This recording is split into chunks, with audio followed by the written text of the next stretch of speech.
दोस्तों, स्वागत है आप सभी का एक बार फिर मेरे चैनल पर।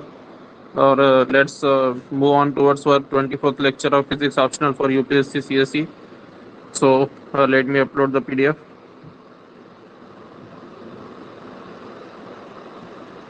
Yes friends, so last classes में जो हमारी गई क्लासेस में हमने यहाँ तक कर लिया था कि ये देखिए यहाँ तक कर लिया था।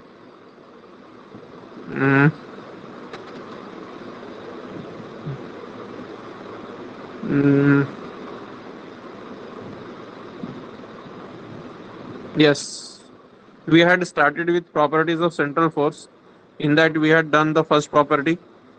जो फर्स्ट प्रॉपर्टी है वो हो गई थी। सेकंड प्रॉपर्टी जो है 21st लेक्चर में कवर कर ली गई है, ठीक है ना। So second property is also covered. Now third property की ओर हम बढ़ते हैं। Central force is a conservative force, ठीक है ना। सो central force is a conservative force, ये चीज को हमें इसका प्रूफ नहीं दे रहा मैं, ठीक है। प्रूफ नहीं दे रहा। प्रूफ इसलिए नहीं दे रहा क्योंकि देखिए दोस्तों, ये पूछा नहीं जाएगा एग्जाम में इसका प्रूफ, ठीक है। तो मैं यहाँ पे आपको पहले तो कंजर्वेटिव फोर्स क्या है, क्या होता है, उसकी डेफिनेशन बताऊंगा, ठीक है ना। So a force is conservative, work done it by it in a cyclic process is zero और circulation of the force is zero. देखिए ऐसा क्वेश्चन नहीं आने वाला आपको, prove that central force is a conservative force, ऐसा question नहीं आने वाला एग्जाम में, तो निश्चिंत रहिएगा। So a force is conservative, work done by it in a cyclic process is zero और circulation of the force is zero, ठीक है ना। अब देखिए work done by it in a cyclic process को कैसे दिखाते हैं। आप सभी जानते हैं कि फोर्स इनटू डिस्प्लेसमेंट यानी कि वर्क डन होता है, ठीक है ना। सो डिफरेंशियल फॉर्म में क्या लिख सकता हूँ मैं, एफ डॉट डी आर लिख सकता हूँ वर्क डन को, ठीक है ना। नाउ कंजर्वेटिव फोर्स की डेफिनेशन ये कह रही है कि वर्क डन साइक्लिक प्रोसेस में जीरो होगा या फिर उस फोर्स का सर्कुलेशन जीरो होगा, ठीक है ना। साइक्लिक प्रोसेस में वर्क डन या फिर सर्कुलेशन एक ही चीज होती है, ठीक है ना। वो न्यूमेरिकली इक्वल होते हैं। ये डेफिनेशन के हिसाब से अलग अलग होते हैं, लेकिन न्यूमेरिकली ये दोनों चीजें इक्वल होती है। Work done by force in cyclic process यानी कि उसी का सर्कुलेशन, मैथमेटिकली वो सर्कुलेशन के इक्वल होता है। समझ में आ रही है ना बात। तो देखिए work done by force in cyclic process, ये वाला जो इंटीग्रेशन है ना, ये वाले सिंबल का, दिस मीन्स साइक्लिक प्रोसेस वाला इंटीग्रेशन, ठीक है ना। सो ये integration along a closed path बताता है। ये क्या बताता है, integration along a closed path, ठीक है ना। जैसे कि ये क्लोज्ड पाथ है यहाँ पे, इसके along integration, okay. So from figure ये वाला जो फिगर है इसमें से हम देखेंगे। So F dot D r as this force is conservative. So इसका जो सर्कुलेशन होगा, सर्कुलेशन इंटीग्रल होगा, ठीक है, वो जीरो के बराबर होगा। So F dot D r, circulation मतलब क्या है, क्लोज्ड पाथ है। तो ये क्लोज्ड पाथ मान लिया मैंने, ए से बी से सी और सी से डी से ए, ठीक है ना। ये पहले ए से बी गया, फिर बी से सी गया, फिर सी से डी गया और फिर ऐसे ये पाथ के अलॉन्ग गया, ठीक है। नाउ इसका सर्कुलेशन यदि जीरो है तो मैं लिख सकता हूँ कि integration F dot D R A B C के अलॉन्ग पहले और फिर सी डी ए के अलॉन्ग, ठीक है ना, इज इक्वल टू जीरो। अब इसको राइट हैंड साइड में लेके जाएंगे तो ये आ जाएगा और ये आ जाएगा। तो आप जानते हैं कि क्या आ रहा है, integration along path A B C F dot D R equal to minus of integration along path C D A F dot D R, ठीक है ना। सो माइनस साइन को यदि मैं गायब करवाना चाहता हूँ तो मुझे सी डी ए के अलॉन्ग इंटीग्रेशन करने के बजाय ए डी सी के अलॉन्ग इंटीग्रेशन करना होगा। सो मैंने माइनस साइन गायब करवा दिया और मैंने सी डी ए के अलॉन्ग इंटीग्रेशन करने के बजाय ए डी सी के अलॉन्ग किया, यानी कि लिमिट्स को उल्टा कर दिया, ठीक है ना। So this is the thing which we got and and this shows, ये पाथ इंडिपेंडेंस का प्रूफ है दोस्तों, ठीक है।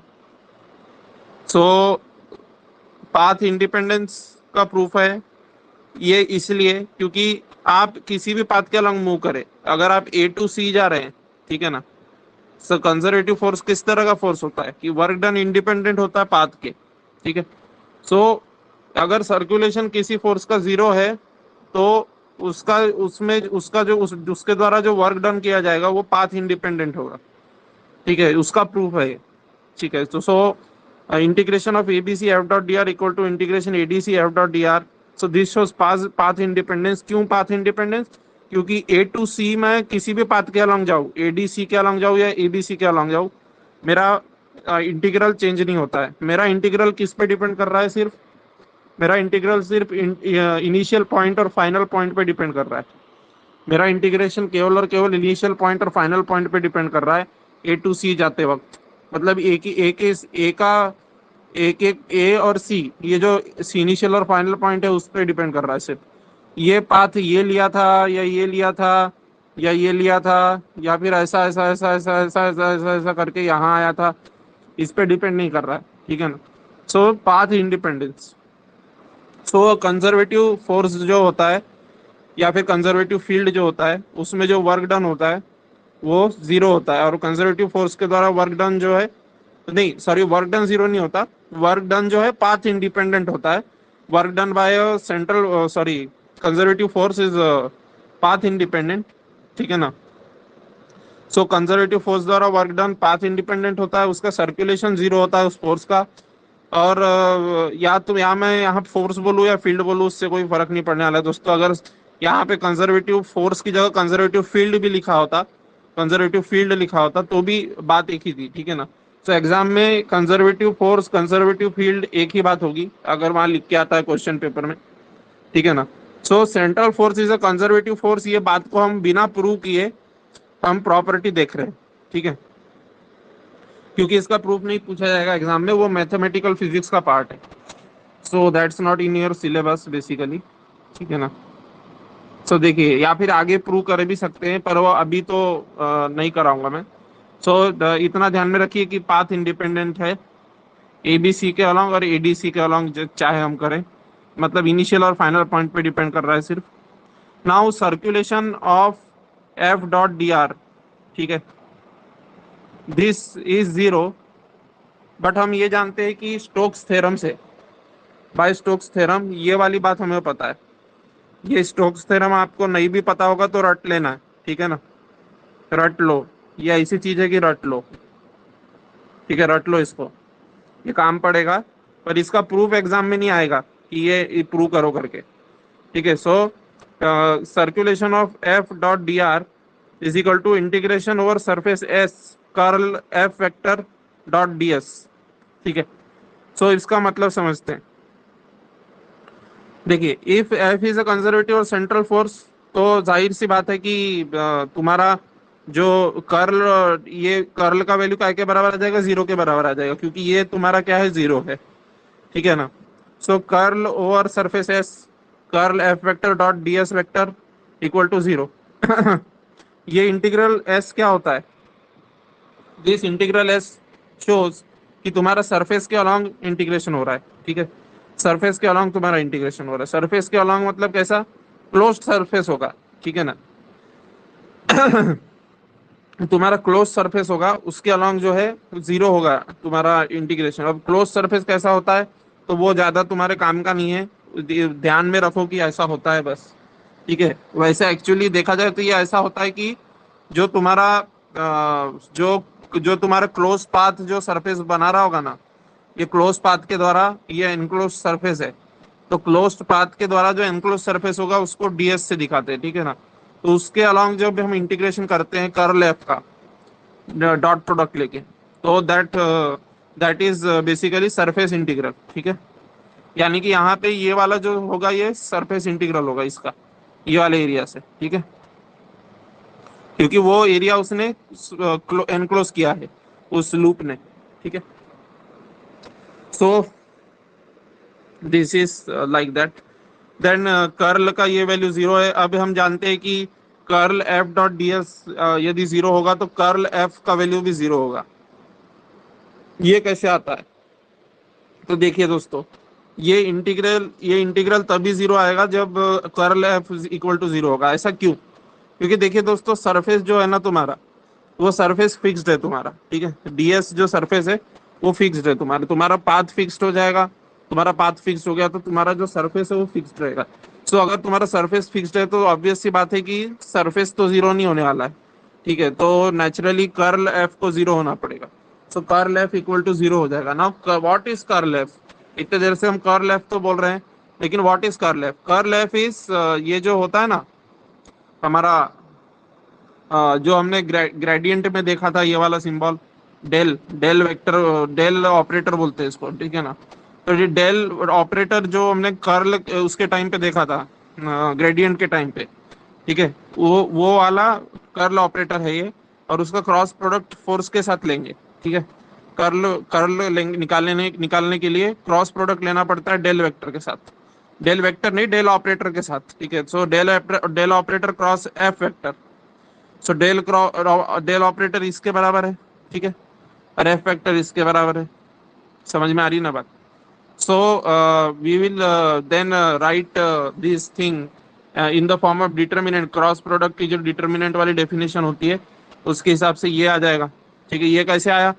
आई जे के है तो आई जे के है तो यहाँ आई जे के लिख दिया। फिर ये पहले वाला जो तुम्हारा क्रॉस प्रोडक्ट में फर्स्ट होता है, जो फर्स्ट तुम्हारा ये होता है क्वांटिटी होती है, उसके जो आई जे के कंपोनेंट्स है उसको ये वाले रो में लिखते हैं। फिर ये इसके जो आई जे के कंपोनेंट्स है उनको यहाँ लिखते हैं नीचे वाले रो में, ठीक है। Then we solve this determinant and this determinant is solve as follows. मैं बताता हूँ कैसे सॉल्व करते हैं इस डिटर्मिनेंट को। देखिए, आप ये वाले रो को भूल जाएंगे और ये वाले रो को भूल जाएंगे और ये इसका क्रॉस प्रोडक्ट निकालेंगे, ठीक है ना। तो क्या आएगा? क्रॉस प्रोडक्ट नहीं, क्रॉस मल्टीप्लीकेशन करेंगे। So it will come as del F Z del Y minus del F Z, नहीं एफ वाई डेल जेड, ठीक है ना। ऐसा आएगा। नाउ माइनस जे कैप, ठीक है। अब ये इसको भूल जाओ, अब यहाँ इसको करो वैसा ही, ठीक है। सो क्या आएगा? माइनस जे, ठीक है ना, माइनस जे कैप, यही चीज इससे इसको, ठीक है ना। तो इस तरीके से आप सॉल्व करेंगे उसको, ठीक है। तो डिटर्मिनेंट सॉल्व करते आता ही होगा होपफुली। मैं एक बार लिख के बता देता हूँ कि डिटर्मिनेंट दिखेगा कैसे सॉल्व करने के बाद, ठीक है। देखिए, पहले पहले इसको ऐसे जैसे का वैसा रखा, ये और ये इनको किया, ठीक है। तो ये मिलेगा मुझे i cap del F Z by del Y minus del F y by del Z, ठीक है। फिर यहाँ ये प्लस होता है, ये माइनस होता है, ये प्लस होता है, ठीक है। सो माइनस जी आएगा फिर, ठीक है। माइनस जी आएगा तो ये इसके साथ जाएगा और ये इसके साथ जाएगा, ठीक है। So del F Z by del X minus del F X by del Z, ठीक है ना। Then finally we will come across this, ये प्लस माइनस प्लस, ठीक है। सो प्लस आएगा के कैप, ठीक है ना, इसके बराबर। ये जाएगा इसके साथ, ये जाएगा इसके साथ, ठीक है। So we will get del by del X F Z, ठीक है ना, minus del F X by del Z, ठीक है ना। So this is the things which we got, ठीक है। और नाउ हम सभी जानते हैं कि ये तो डिटर्मिनेंट निकालना कैसे है वो बता दिया मैंने, लेकिन यहाँ पे one more thing is there कि ये देखिए दोस्तों, अगर ये जीरो के इक्वल आ जाता है, ठीक है ना। अभी अभी बताया मैंने कि कंजर्वेटिव फोर्स के लिए कर्ल एफ किसके बराबर आता है? जीरो के बराबर आता है, ठीक है। सो अगर कर्ल एफ जीरो के बराबर आ जाता है हमारा, तो क्या प्रूव हो जाएगा कि force is a conservative force, ठीक है। सो फोर्स कंजर्वेटिव होने के लिए दो कंडीशन है बेसिकली। फोर्स कंजर्वेटिव होने के लिए दो कंडीशन ये है कि उसका कर्ल जीरो के इक्वल आना चाहिए, ये पहली कंडीशन। और दूसरी कंडीशन है उसका सर्कुलेशन, ठीक है ना, उसका सर्कुलेशन किसके बराबर आना चाहिए? जीरो के बराबर आना चाहिए उस फोर्स का, ठीक है। तो ये दो कंडीशन अगर सेटिस्फाई होती है तो हमारा जो ये होता है फोर्स होता है वो कंजर्वेटिव होता है। आइदर ऑफ दिस कंडीशंस, मतलब एनी वन इस ये हमारा जो है कोई भी एक कंडीशन अगर सेटिस्फाई हो जाती है, सो इट इज सफिशिएंट, ठीक है। Even even single condition is sufficient, दोनों के दोनों सेटिस्फाई हो जरूरी नहीं है, मतलब दोनों सेटिस्फाई होगी, ठीक है ना, दोनों सेटिस्फाई होगी, but even one is sufficient to prove, ठीक है। अगर हम del cross F equal to zero prove कर देते हैं तो भी प्रूव हो जाएगा कि कंजर्वेटिव फोर्स है, और यदि circulation of F D R zero prove कर देते हैं तो भी प्रूव हो जाएगा कि कंजर्वेटिव फोर्स है, ठीक है। तो उस दोनों के दोनों को प्रूव करने के लिए जरूरी नहीं है, वन एंड टू में से वन भी चलेगा, टू भी चलेगा, दोनों को प्रूव करने की जरूरत नहीं है। अगर वन होल्ड करेगा तो टू भी होल्ड करेगा, टू होल्ड करेगा तो वन भी होल्ड करेगा, ठीक है ना, समझ में आ रही है बात। So even proving even one is sufficient. सो देखिए दोस्तों, एग्जाम में यहाँ से क्वेश्चन ऐसा बनता है कि एफ वेक्टर जो होता है ना हमारा, वो दिया गया होता है, ठीक है, हमारा एफ वेक्टर दे दिया जाता है, फोर्स वेक्टर, और फिर पूछता है कि determine whether the following force is conservative और नॉट। तो ये जो फोर्स फील्ड दिया गया है या फोर्स दिया गया है, ये कंजर्वेटिव है या नहीं, ऐसा पूछता है। तो उसमें क्या करना होता है, आपको सिंपली कर्ल निकालना होता है और कुछ नहीं करना होता है, कर्ल निकालना होता है, और कर्ल कर्ल अगर आपका जीरो के इक्वल आ जाता है तो कंजर्वेटिव फोर्स होगा, और अगर कर्ल आपका जीरो के इक्वल नहीं आता है तो नॉन कंजर्वेटिव फोर्स होगा। समझ में आ रही है ना बात। और कंजर्वेटिव फोर्स क्या होता है वो तो बता दिया मैंने, जब वर्क डन जो है इंडिपेंडेंट ऑफ पाथ होगा, ठीक है, तब कर्ल सॉरी फोर्स जो होगा वो कंजर्वेटिव होगा, ठीक है। सो और साइक्लिक प्रोसेस में यदि इंटीग्रेशन जीरो आ रहा है तो सर्कुलेशन यदि जीरो आ रहा है तो फोर्स इज कंजर्वेटिव। यहाँ पे क्वेश्चन ऐसा ही बनता है कि दो प्रकार के क्वेश्चन बनते हैं कि prove that the following force is conservative. अगर prove that the following force is conservative बोला तो इसका वैल्यू जीरो के इक्वल आएगा, 100% श्योर हो, जीरो ही लाना है आंसर। क्यों जीरो ही लाना है आंसर? क्योंकि उसने खुद ही बोल दिया कि prove that the following force is conservative, मतलब वो खुद ही बता रहा है कि कंजर्वेटिव फोर्स, बस आपको प्रूव करना है। और अगर इस तरीके से क्वेश्चन पूछता है कि determine whether the following force is conservative और नॉट, तो उस केस में आंसर जीरो भी आ सकता है और नहीं भी आ सकता है। जीरो आ जाता है तो कंजर्वेटिव है, जीरो नहीं आता है तो नॉन कंजर्वेटिव है, ठीक है ना, समझ में आ गई बात। तो इस तरीके के क्वेश्चन को डील करना है, और मैं पीवाईक्यू जब सॉल्व करवाऊंगा पूरे के पूरे, तब मैं वो वाला क्वेश्चन भी लेने वाला हूँ, ठीक है ना। तो उसके लिए पहले सिलेबस को खत्म होना पड़ेगा। सिलेबस खत्म होने में अभी टाइम लगेगा कुछ, 2023 वालों के अटेम्प्ट के लिए काम का है मेरा कोर्स, 2022 वालों के लिए आई कांट प्रॉमिस, क्योंकि सितंबर में आपका अभी तो 5 जून को मेंस है, सॉरी प्रीलिम्स आपका 5 जून को है, और फिर मेंस आपका सितंबर में रहेगा, 27 सितंबर को आपका मेंस है, 5 जून को प्रीलिम्स और मेंस 27 सितंबर को। सो 27 सितंबर के पहले मैं कोर्स कंप्लीट नहीं करा सकता, क्योंकि पेपर 2 भी कराना है, पेपर 1 ही अकेला नहीं है, ठीक है ना। सो इसलिए 2023 वाले निश्चिंत रहे, 2022 वाले कुछ साधन ढूंढे अगर वो कंप्लीट करना चाहते हैं। तो वैसे भी 2022 वाले तो अभी प्रीलिम्स पे ही फोकस्ड हो गए, मेंस पे तो नहीं अभी फोकस्ड हो गए, ठीक है ना। So anyways, I will end the class here. The fourth property, this property fourth, we will see in the next class. ठीक है ना। So thank you very much. जय हिंद, जय भारत, अपना ख्याल रखिएगा, लाइक सब्सक्राइब शेयर कर दीजिएगा। लेक्चर की पीडीएफ जो है मेरे टेलीग्राम पे पड़ी हुई है, वहां से डाउनलोड कर लीजिएगा, टेलीग्राम का लिंक नीचे डिस्क्रिप्शन में है। और यदि आप ये वीडियो पे पहली बार आए हैं तो प्लेलिस्ट दे रहा हूँ मैं, प्लेलिस्ट पे जाके आप पूरा यूपीएससी का सिलेबस कवरेज यहाँ से कर सकते हैं, ठीक है। Thank you very much.